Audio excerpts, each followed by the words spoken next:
Okay. ഞാൻ 1 year repeat ചെയ്തിരുന്നു. ഞാൻ റിപ്പീറ്റ് ചെയ്യാനുള്ള മെയിൻ റീസൺ എന്ന് പറഞ്ഞാൽ കഴിഞ്ഞ കൊല്ലം എക്സാംസൊക്കെ എഴുതിയപ്പോൾ എനിക്ക് മാർക്ക് കുറവായിരുന്നു.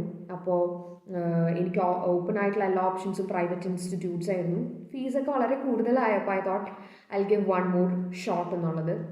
നെക്സ്റ്റ് റീസൺ എന്ന് പറഞ്ഞു കഴിഞ്ഞാൽ ചില കോളേജുകൾ കൊടുക്കുന്ന ലെവൽ ഓഫ് എക്സ്പോഷർ അവിടുത്തെ വർക്ക്ഷോപ്സ് എല്ലാം ഒരു ബഡ്ഡിങ് ആർക്കിടെക്റ്റിനെ നന്നായി ഹെൽപ്പ് ചെയ്യുമെന്ന് എനിക്ക് തോന്നി. അപ്പോൾ ഐ തോട്ട് ഞാൻ അങ്ങനത്തെ കോളേജുകളൊക്കെ ടാർഗറ്റ് ചെയ്തു.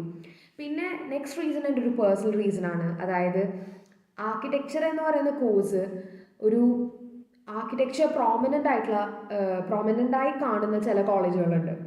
അവിടെ എനിക്ക് ആ കോഴ്സ് ചെയ്യണമെന്ന് ആഗ്രഹം ഉണ്ടായിരുന്നു. രാദർ ദാൻ ഒരു സാധാ കോളേജിൽ ഒരു ഡിപ്പാർട്ട്മെൻറ്റായിട്ട് ഒതുങ്ങാണ്ടുള്ള കോളേജുകളിൽ ആർക്കിടെക്ചർ ചെയ്യുന്നത് എനിക്ക് നല്ല നിർബന്ധം ഉണ്ടായിരുന്നു. സോ ഐ സ്ട്രോങ്ലി എനിക്ക് ഇഗ്നൈറ്റ് ഇൻസ്റ്റിറ്റ്യൂഷൻ സജസ്റ്റ് ചെയ്തത് എൻ്റെ ഒരു ഫ്രണ്ടാണ്. ആളിവിടെ ഓൾറെഡി ജോയിൻ ചെയ്തിട്ടുണ്ടായിരുന്നു. അപ്പോൾ ആൾക്ക് നല്ല സ്കോറൊക്കെ ആയപ്പോൾ ഐ തോട്ട് ആളുടെ ഒരു റിവ്യൂവിലാണ് ഞാൻ ഈ ഇൻസ്റ്റിറ്റ്യൂഷൻ ചൂസ് ചെയ്യാൻ കാരണം.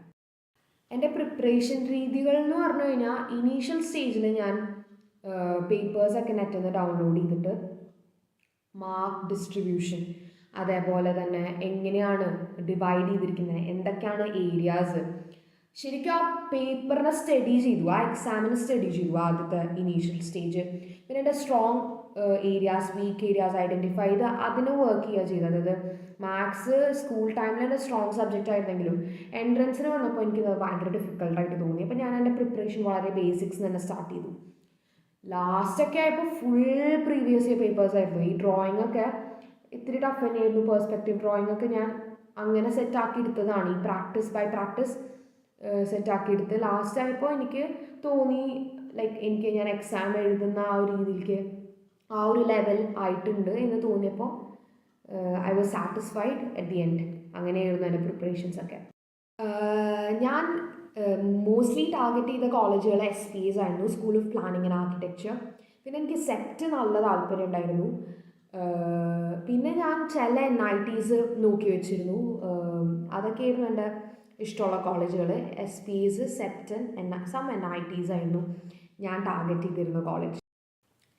നാറ്റയും ജെയും തമ്മിൽ എനിക്ക് പേഴ്സണലി തോന്നിയിട്ടുള്ള ഡിഫറൻസസ് ആൻഡ് സിമിലാരിറ്റീസ് കുറച്ചുണ്ട്. അതായത് ഇപ്പോൾ രണ്ടും ഒരു ആർക്കിടെക്ചറൽ എൻട്രൻസ് എക്സാമിനേഷൻ ആണെങ്കിൽ പോലും ഇത്തിരി സിമിലാരിറ്റീസും ഇത്തിരി ഡിഫറൻസുകളും എന്തായാലും ആ രണ്ട് എക്സാമിനുണ്ടെന്ന് എനിക്ക് പേഴ്സണലി തോന്നിയിട്ടുണ്ട്.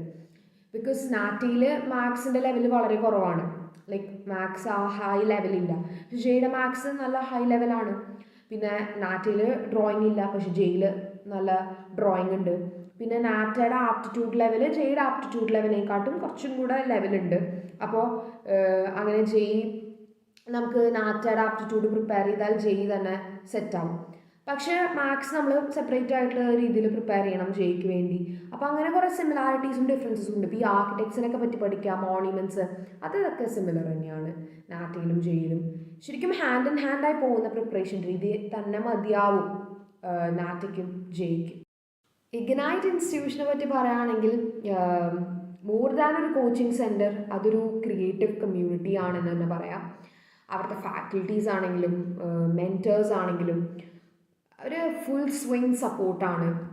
ഏത് നേരം ഏതൊരു പോയിൻ്റ് ആണെങ്കിലും നമുക്ക് എന്തെങ്കിലും ഒരു കാര്യം ചോദിക്കുകയാണെങ്കിലും അക്കാഡമിക്സ് വൈസ് ആണെങ്കിലും നോൺ അക്കാഡമിക്സ് വൈസ് ആണെങ്കിലും എല്ലാ തരത്തിലും നമുക്കൊരു മെൻറ്റൽ സപ്പോർട്ടും കൂടിയാണ് ഈ ഇൻസ്റ്റിറ്റ്യൂട്ട്. അതുകൊണ്ട് തന്നെ എന്തായാലും നമ്മൾ ഒരു പൊസിഷൻ സെക്യൂർ ചെയ്യും എന്നുള്ളൊരു confidence ignite through out the journey എനിക്ക് പേഴ്സണലി തന്നിരുന്നു. And I actually loved it. And ആ ഒരു സപ്പോർട്ടിൽ എനിക്കൊരു നല്ലൊരു പൊസിഷൻ സെക്യൂർ ചെയ്യാനും പറ്റി.